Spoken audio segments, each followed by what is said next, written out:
Et c'est ainsi que Venahafor Hu, le jour tiré au sort par Aman pour anéantir le peuple juif, devint le jour où les Juifs prirent le dessus sur ceux qui les haïssaient. Les combats eurent lieu le 13 et tous se reposèrent de leurs ennemis le 14, qui devint un jour de festin et de joie. À Shushan, les Juifs durent continuer à se battre jusqu'au 15. C'est le 15 que les Juifs fêtèrent leur victoire. Purim est fêté de partout le 14 Adar, mais à Shushan et à Yerushalayim, on le fête le 15. Dans la Megillah, il est question de 4 mitzvot qui ont été adoptés par le Sanhédrin de l'époque.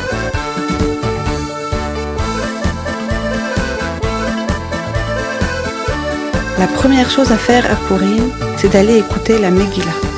Il faut arrêter toutes ses occupations, même l'étude de la Torah Akdosha, pour aller écouter la lecture de la Megillat Esther. Celui qui l'entend, c'est comme s'il l'avait lu, à la condition d'en avoir entendu chaque mot. Cette lecture tient lieu en ce jour Kadosh de Hallel. Hommes et femmes, tous l'écouteront la veille de Purim ainsi que le matin.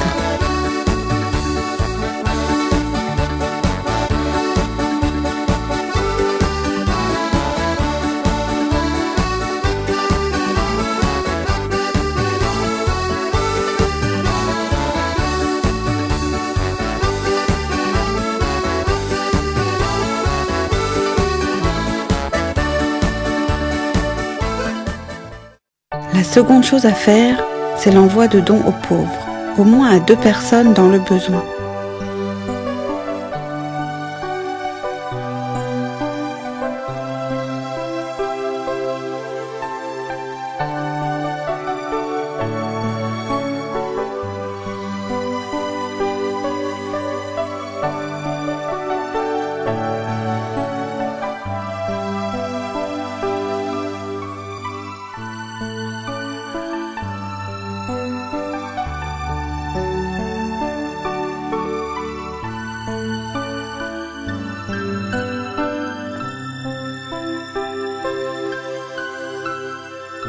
Même celui qui vit de la charité doit donner à des personnes plus pauvres que lui.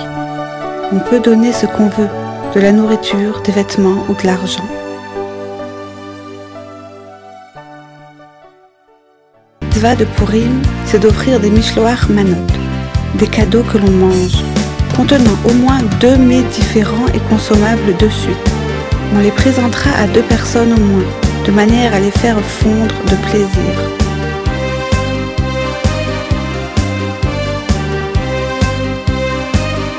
L'amour du prochain, la fraternité entre juifs sont un bouclier devant les accusations. Les juifs se sont rassemblés pour prier, pour défendre leur vie. Les jours de Purim sont particulièrement désignés pour sceller cette unité qui se fait par les Mishloach Manot et les Matanot Laevionim.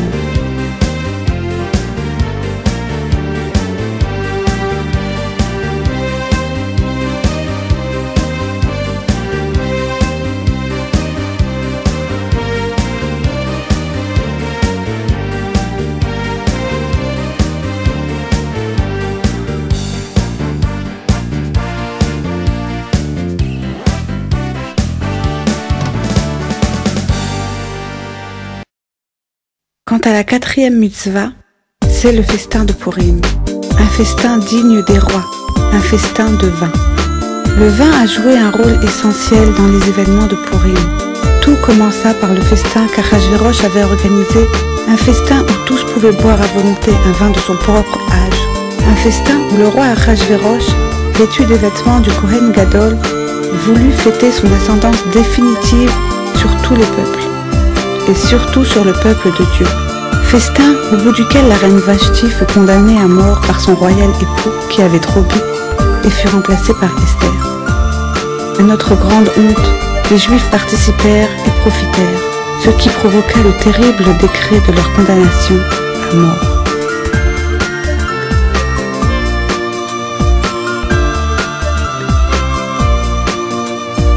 La chute d'Aman eut lieu aussi à la suite du festin auquel il fut convié par la reine Esther. Festin qui eut lieu aux dernières heures de la journée, comme le festin que nous devons faire à Purim.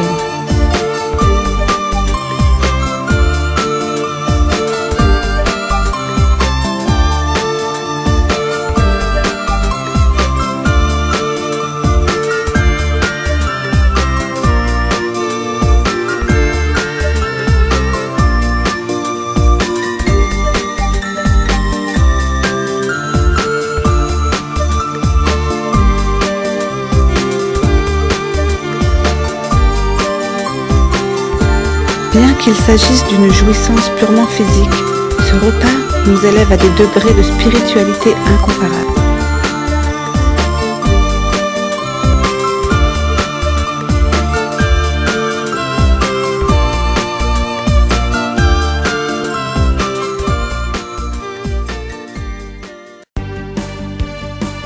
Pourim est la fête du dévoilement.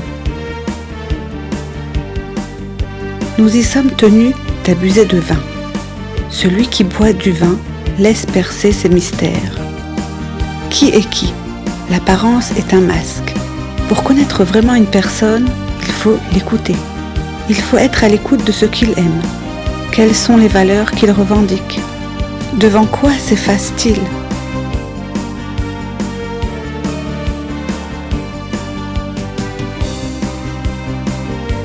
On peut savoir qui est qui en analysant ses actions.